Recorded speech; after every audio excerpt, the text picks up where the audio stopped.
Hello everyone. अभी आज सैनिक स्कूल का एंट्रेंस एग्ज़ाम हुआ है, तो अभी मैं जीके पार्ट का मैं डिस्कशन करने जा रहा हूँ।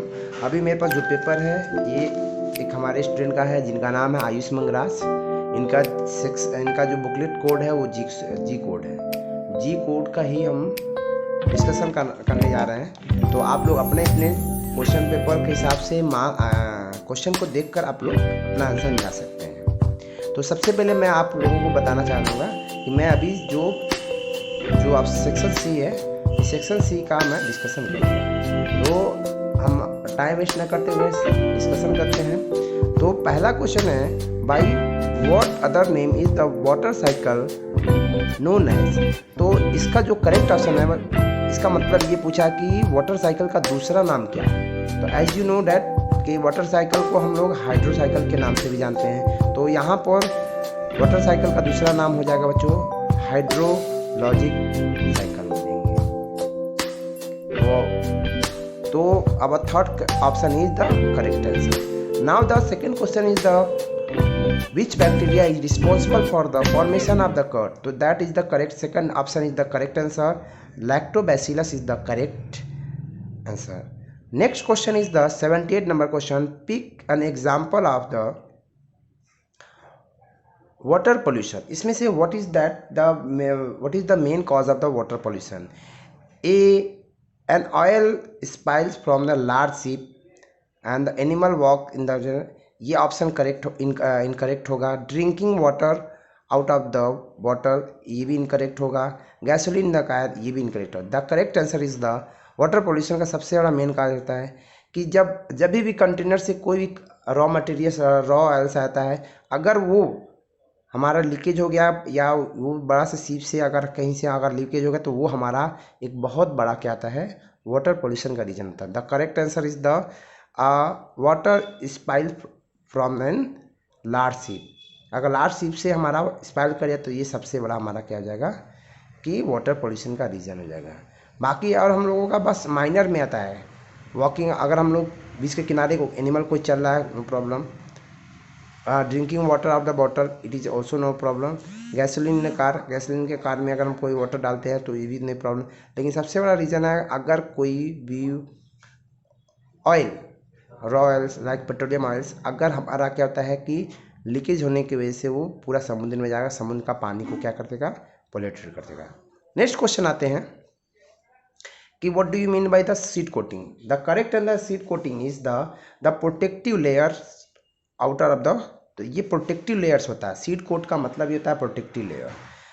Now the 80 number question is the what is the chief of army during the Indo-Pak war? The second option is the correct answer.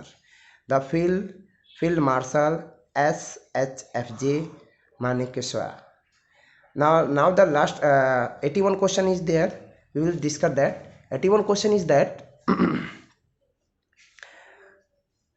which of the following statement is the true for the fossil fuel? Fossil fuel के लिए क्या answer है? तो fossil fuel is the renewable energy, गलत, ये गलत है। ये टॉप ऑफ द लेयर में रहते हैं, ये भी गलत है क्योंकि अंडर द लेयर में रहते हैं। इनको 10 ईयर्स लगता है, ये भी गलत है।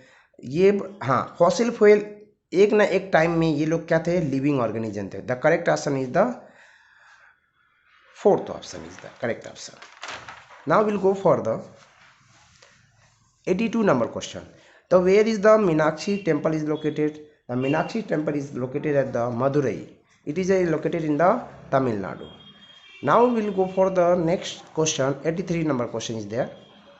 तो यहाँ पे क्वेश्चन ये पूछ रहा है कि name the holy book of the Parsis. तो Avesta is the holy book of the Parsis. Now going for the next question. The leading to the bleeding of the gums. तो vitamin C, that is the lead. Vitamin, अगर किसी के body के अंदर vitamin C की कमी होती है तो उनके ब्लीडिंग गम्स होने लगते हैं, उनके वाउंड जल्दी ठीक नहीं होते हैं और भी बहुत सारे प्रॉब्लम फेस करना आता है। Now go for the next question. United nation headquarter कहाँ पे है बच्चों? तो हम लोग देख सकते हैं यहाँ पर यूनाइटेड नेशन हेडक्वार्टर है, ये न्यूयॉर्क में है। कहाँ पर है? न्यूयॉर्क का, यहाँ पर इसका मेन हमारा है, New York is the main. Now go for the 86 number question. Fresh water कहाँ पर है? सबसे मेजर सोर्स क्या होता है बच्चों? ग्राउंड वाटर होता है। क्या होता है? Ground water is the men fresh water sources. Knockout term आप लोग जानते ही हैं, बॉक्सिंग में बोलता है, बहुत सारे मूवी में बहुत सारे एक्टिंग देख लेंगे कि नॉकआउट क्या होता है, कि नॉकआउट टर्म यूज होता है बॉक्सिंग में। आप लोग बहुत इजी क्वेश्चन यहाँ पर आया हुआ देख सकते हैं। तो ये invented electric bulb, who is the invented electric bulb? तो यहाँ पर Thomas Alva Edison is the correct answer. यहाँ पर Thomas Alva Edison is the correct answer, जो कि इन्होंने 1400 टाइम्स इसके ऊपर रिसर्च किया था, तब जाकर इलेक्ट्रिक बल्ब क्या है डिस्कवर किए थे। 1400 टाइम्स, याद करिए कितना ज़्यादा टाइम्स। हम लोग तो एक दो बार करते हैं हार मान लेते, लेकिन इन्होंने 1400 टाइम्स ट्राई किया था, तब जाकर इन्होंने इलेक्ट्रिक बल्ब का डिसीजन किया है। Salman Rushdie is the won the prize for the which book? तो the correct answer is the midnight children. इसके लिए उन्होंने क्या था, बुकर प्राइज का अवार्ड मिला था। Now the we will go for the 90 number question. बोला है कि इसमें से कौन सा ऐसा सेंटेंस है जो इनकरेक्ट है? इनकरेक्ट का मतलब गलत है। तो आप लोग जान सकते हैं gravitation attract the one part of the body, only one part of the body, मतलब है कि अर्थ का एक ही पार्ट होता है, तो only part of the body earth की, क्योंकि ग्रेविटेशनल किसके लिए यूज होता है? अर्थ के लिए यूज होता है। नाउ क्या ग्रेविटेशन पूरा आयरन को नहीं खींच सकता? क्या खींच सकता है? Gravitational prevents the floating. हाँ, अगर कोई चीज़ मान लो ये फ्लोट करना चाहता है तो उसको प्रिवेंट करने का काम ग्रेविटेशन करता है, ठीक है, क्योंकि वो चाहेगा ग्रेविटेशन हम उसको पानी में डुबा जाए, तो उसको प्रिवेंट करने के लिए हम लोग ग्रेविटेशन का यूज हो सकता है। लेकिन यहीं पर अगर फोर्थ ऑप्शन देखें तो aeroplane does not fly in the gravitational field, ये गलत है। क्यों? ये बताओ कि ग्रेविटेशनल फील्ड में हम लोग, ग्रेविटेशनल फील्ड में क्या हम लोग के आसपास के एरिया जो होता है वो क्या होता है? ग्रेविटेशनल फील्ड का होता है। तो ये हमारा करेक्ट आंसर होगा, ये इनकरेक्ट मतलब है कि यही जो है, क्योंकि एरोप्लेन क्या हमारे आसपास जो फील्ड है ये भी तो ग्रेविटेशनल फील्ड ही है, तो इसमें उड़ सकता है एरोप्लेन। यहाँ पर लिखा हुआ डज नॉट फ्लाई, गलत है। अब आते हैं 91 number question. Which of the four, तो यहाँ पर एक वर्ड दिया बच्चों, सीवर्ड डैमेज। सीवर्ड डैमेज का मतलब है कि कम थोड़ा डैमेज हो। तो the correct answer is the if the reading above the 5 on the Richter scale that causes the severe damage। तो ये 5 से ऊपर जितना जाएंगे उतना डैमेज का लेवल हाई होते चला जाएगा। तो आप लोगों को मालूम होना चाहिए कि कितना किसका होना चाहिए। Now will go for the who won the Sushil Devi literacy award for the noble things in the noble things to leave the behind. तो इसके लिए आप लोगों को करेक्ट आंसर जो होगा वो होगा बच्चों Namita Ghosle. The correct answer is the Namita Ghosle. What does white colour in the national flag? National flag में जो वाइट कलर होता है बच्चों वो पीस एंड ट्रूथ का सिंबल्स होते हैं, शांति का और सच का प्रतीक होता है। दिया है कि नंदा देवी कहाँ पर लोकेटेड होता है बच्चों? उत्तराखंड में है, ये एक उत्तराखंड में लोकेटेड होता है। बुद्धा जी ने कहाँ पर एनलाइनमेंट किया था?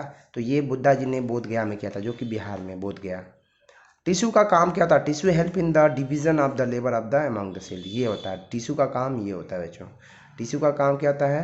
ये काम होता है।